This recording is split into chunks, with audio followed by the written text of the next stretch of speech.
Hello everyone, I am back and I recently moved back home. So that means I have been reunited with all those decks that I had missed when I was away. And I thought it might be fun to just kind of go through them and see how this whole journey started for me. So this is the first tarot deck that I ever got.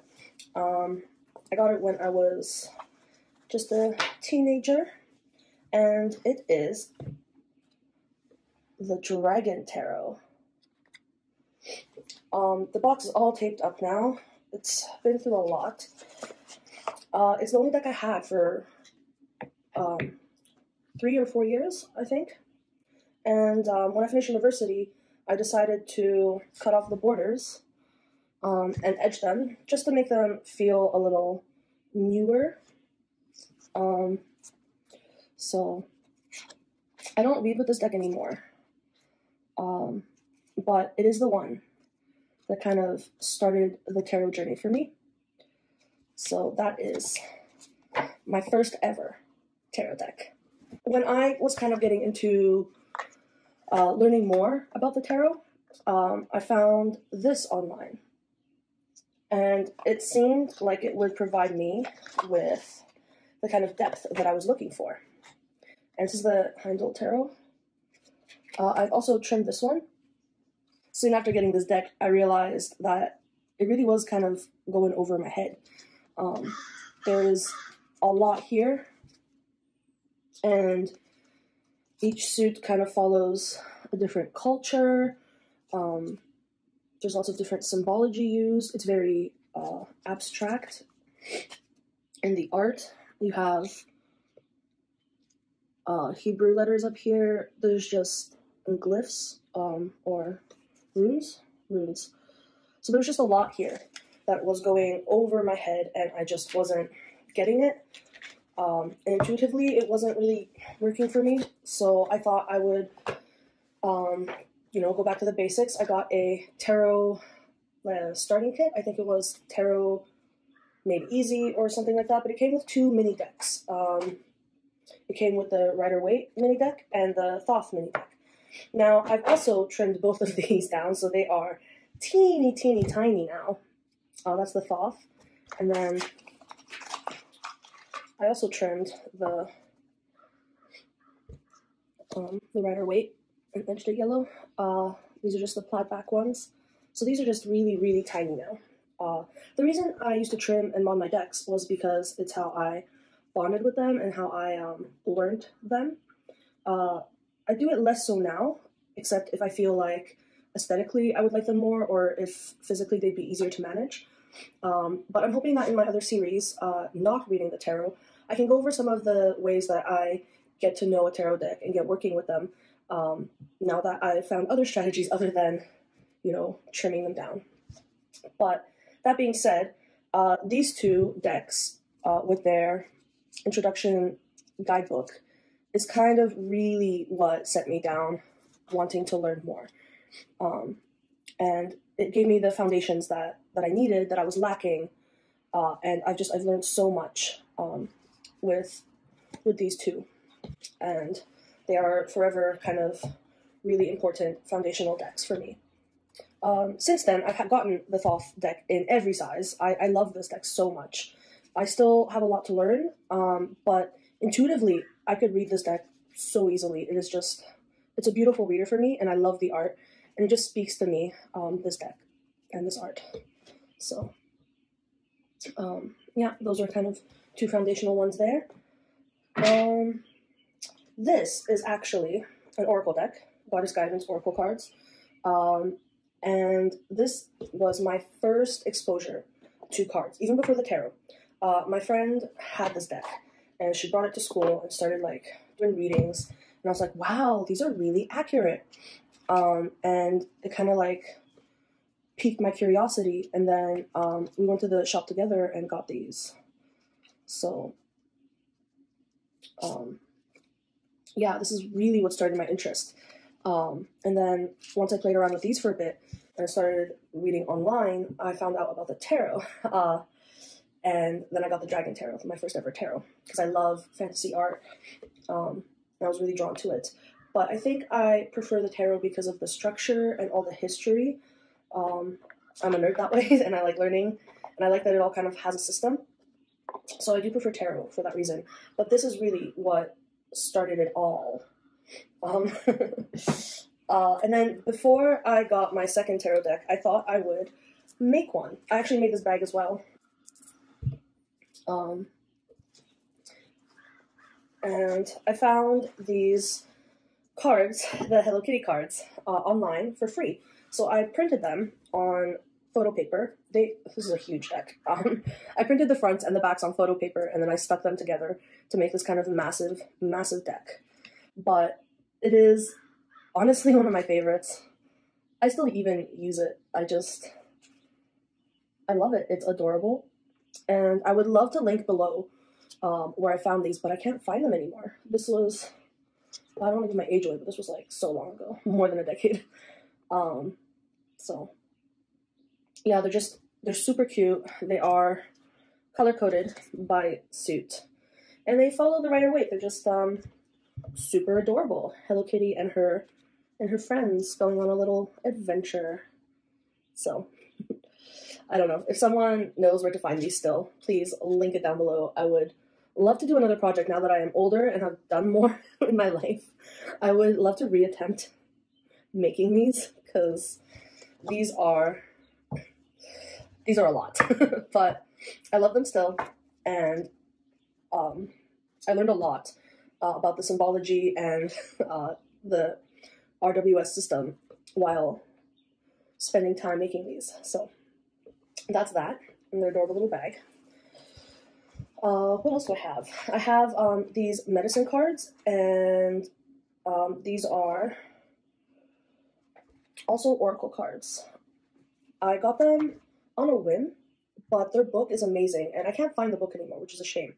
But I've definitely rebacked them, and in doing so, just trimmed off the little border that was around them, because it was easier to get them off of the backing, which is just regular paper that I glued on.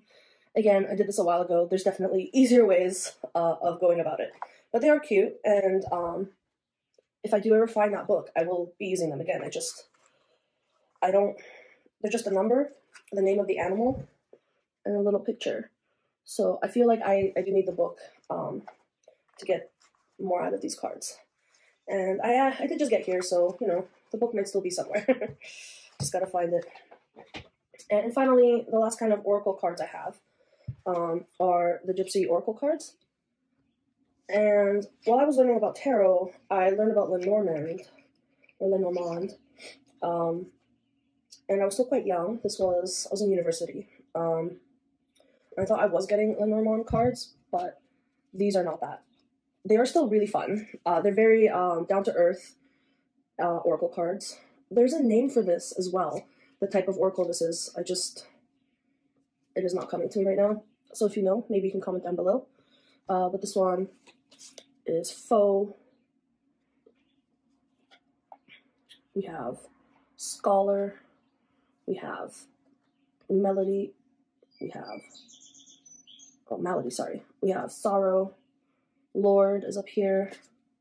So we have very kind of practical titles on these cards, and I love the art style of them. So I do still use these. They're really fun. They're just not what I thought they were when I got them. I've since gotten, I think, a couple Lenormand. But as goes with traveling around, you know, when I left all these behind. And now when I left where I've been living for the past 6 years, I actually shipped most of my decks, but now I'm just waiting to see if they ever arrive. So we're always kind of in a limbo of missing decks. But at least I have these for now, and I can reconnect with them. After I got the Dragon Tarot, a while after I got the Dragon Tarot, and a while after I've been studying these, my mom wanted to take me to get a deck, and I thought that was super cute. So we ended up getting the Shadowscapes Tarot. It was very popular at the time, probably still is, but it was easy to get in bookstores and stuff. So we went out and we got it, and it is very beautiful, very detailed, and I'm looking forward to reconnecting with it. Oh, one of my favorite cards. I love upses. So that is that. After university, I stopped reading the tarot. I really kind of left that spiritual side of myself and just really focused on life and work. But eventually, it felt like something was missing, and I was trying to find out what it was when I came across Kim Kranz's The Wild Unknown Tarot. I didn't immediately get it. I was like, oh, yeah, you know, maybe that's what's missing. So I went back to my collection and, you know, I tried doing some readings. I wasn't really connecting the way I used to. But this deck was just on my mind still. So I did end up going out and buying it. And it really, really made me kind of fall in love with tarot all over again. This is kind of that depth I was looking for in the handle tarot, but accessible. It gets to me on that emotional level. The lines, I don't know why, intuitively and emotionally, I just get it. The lines, the way that they move, how close they are to each other, where the color is in the card, it just clicked, and I got it. And I was comparing them to the Thoth and the RWS decks, and how the symbology differs or is the same, which ones I prefer. And I was just really vibing with it. When I got this deck, I got the Animal Spirit deck as well by Kim Kranz, because I thought, why not? That OCD part of me was like, they'll go well together. It took me longer to bond with this deck than it did with the tarot deck, and I did have to end up writing keywords around it to kind of help me use it effectively and efficiently. But it does have a system, which I do appreciate. And the book is written really well, and I do still have the book. So it is a good oracle deck. It just took me a little longer than it did with the tarot. But once I wrote those keywords that I needed, so how I did it is I wrote some keywords on the top, some of the reverse words on the bottom, and on the side in the book, she has a section about how to bring this energy back into balance in your life if the card comes out reversed. So I wrote those suggestions on the sides, as well as I changed some of the keywords, especially for like the spider or the tarantula and some of the more buggy animals. I definitely changed them to mean more towards what I perceive these energies as.